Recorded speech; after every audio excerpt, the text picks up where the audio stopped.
জয় জগন্নাথ। সপরিবারে একদম ক্লোজ রিলেটিভদের সাথে পুরী যাবার কিন্তু মজাই আলাদা। এটা ছিল আমাদের সেকেন্ড ট্রিপ।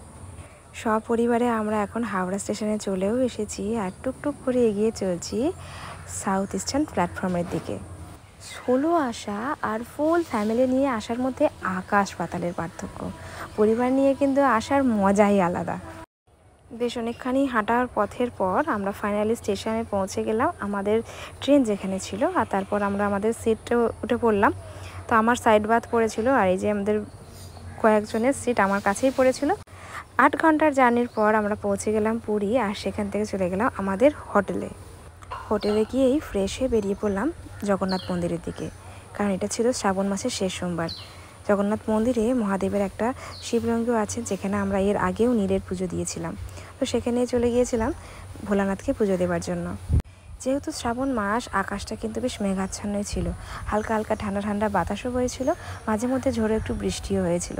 অপূর্ব লাগছিল মন্দির প্রাঙ্গণটা।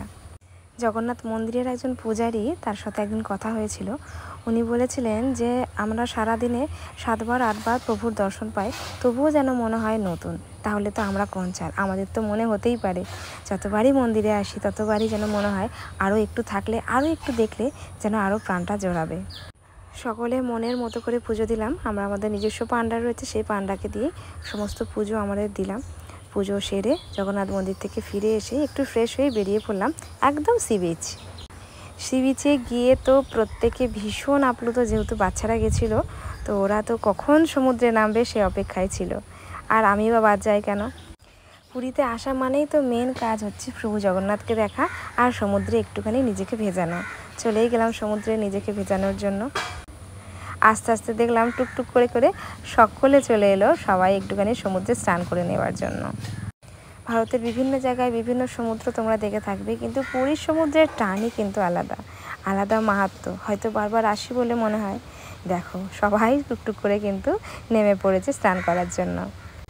এতগুলো দিন ছিলাম, কিন্তু এই একদিনই আমি স্নান করতে পেরেছি, কারণ এইবারটা অন্যান্য বারের থেকে একদম অন্যরকম ছিল। পরবর্তী ভিডিওটা কিন্তু সেগুলো সব তোমাদের সাথে শেয়ার করব। আর হচ্ছে আমাদের পুচকি সৌমাল্যও কিন্তু এবারে একটু করে ওর পাটা ভিজিয়ে দিয়েছিলাম আমরা।